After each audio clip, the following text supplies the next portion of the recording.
प्रतिघटिवत म्हणजे घड्याळाच्या काट्याच्या विरुद्ध दिशेने ती आकृती फिरते. ठीक आहे.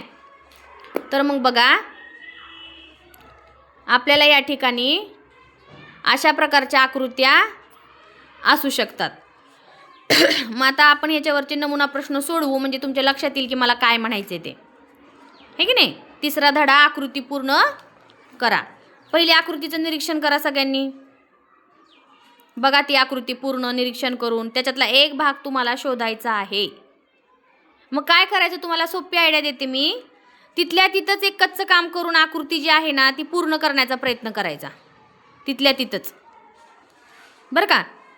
मग तिथल्या तिथंच जर ती आकृती पूर्ण केली तर काय येईल त्या आकृतीमध्ये बघा. मी जर ती आकृती पूर्ण केली, वरच्या आकृतीसारखी तुकडा जर पूर्ण केला तर हे बघा अशा प्रकारची आकृती तयार होती. बरोबर का. तुम्ही पण करून बघा तिथल्या तिथं.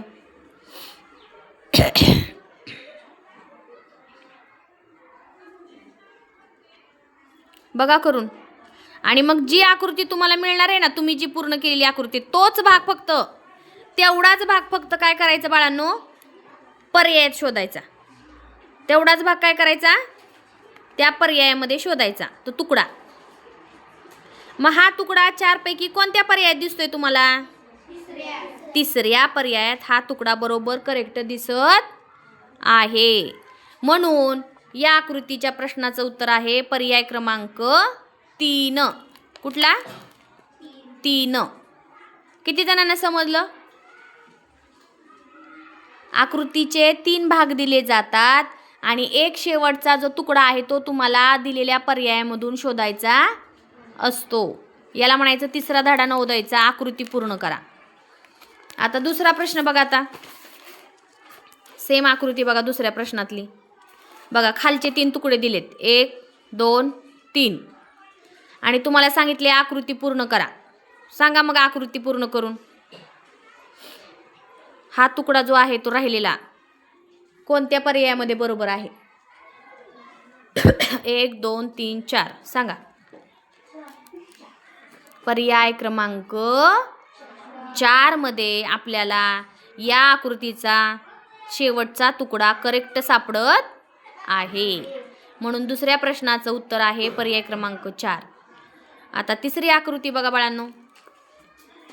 तुम्ही तिथल्या तिथे ना पूर्ण पण करू शकता बरं का ती आकृती, आणि तो तुकडा तुम्ही ह्याच्यामध्ये शोधू शकता. तिथल्या तिथंच आहे ना, आपण अंदाजेच पूर्ण करायची बघून, वरची आकृती बघून खाली.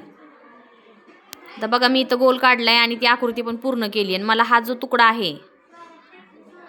आहे तो सापडतोय बघा 1 2 3 4. तर मला ही आकृती जी आहे मी काढलेली ती सापडली आहे दुसऱ्या पर्यायामध्ये.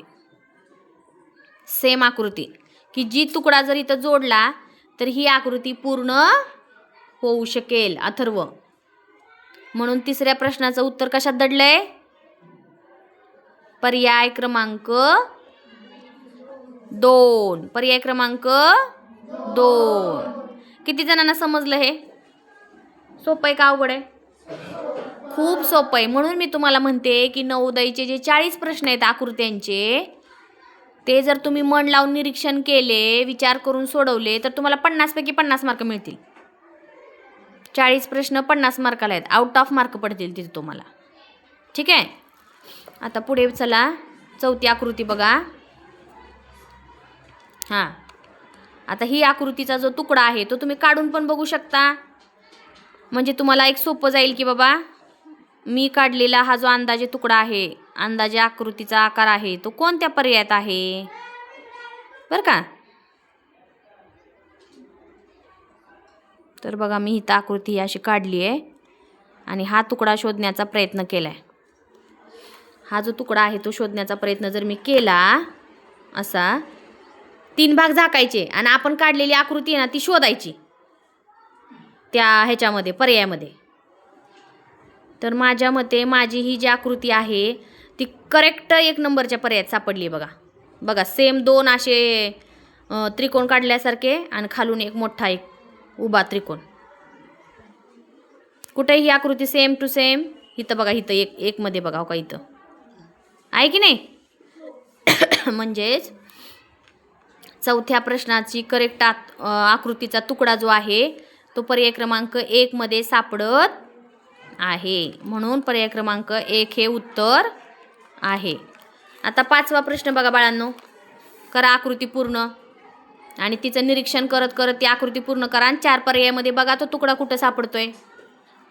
हां, अथर्व हालू नको, कर सांगितले. करा बरं ती आकृती पूर्ण बाळांनो.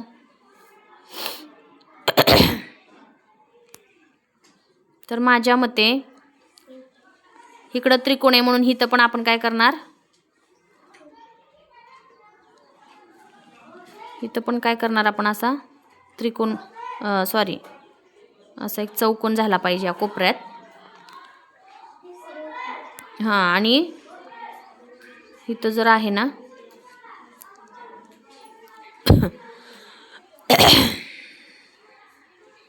इथं अर्धा गोल आहे म्हणून इथं पण अर्धा गोल येईल. नंतर हा एक वर्तुळ पूर्ण होईल, नंतर हा एक वर्तुळ पूर्ण होईल. मग मी जर काढलेली आकृती आहे ती मला बघा 3ऱ्या पर्यायामध्ये करेक्ट सापडली आहे.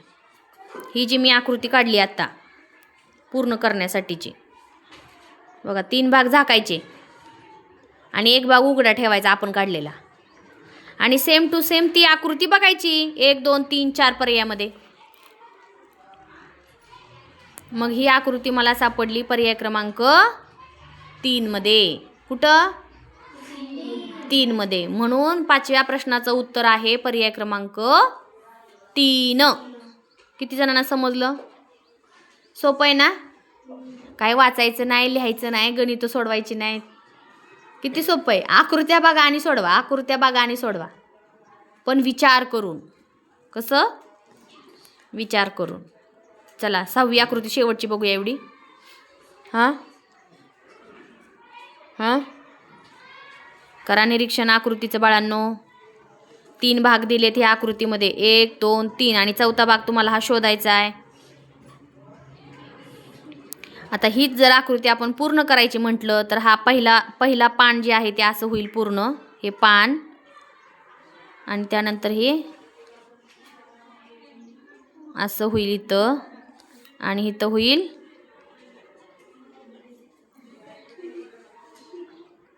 इथं एक चौकोन होईल असा. मग मी जी काढलेली आकृती आहे ती मला शेवटचा तुकडा जो आहे तो बरोबर बघा ए मध्ये सापडत नाही, बी मध्ये सापडतोय. कुठे सापडतोय? बी मध्ये सापडत आहे. म्हणून पर्याय क्रमांक 4 हे उत्तर मला योग्य 2 हे उत्तर मला योग्य वाटतंय. किती? 2. मग ह्या प्रश्नामध्ये शेवटचा तुकडा शोधणे अत्यंत सोपं आहे. आपण फक्त ते राहिलेला तुकडा वरचा बघून खाली पूर्ण करायचा. काय करायचा? पूर्ण करायचा, आणि तो तुकडा दिलेल्या पर्यायामध्ये शोधायचा. तर अशा पद्धतीनं हे 3रा धडा होता. खूप सोपा आहे. ह्याच्या आधी आपण सोडून घेतलेला आहे, तरी पण आज आपण रिव्हिजन टाईप घेत आहोत अजून एकदा. ठीक आहे.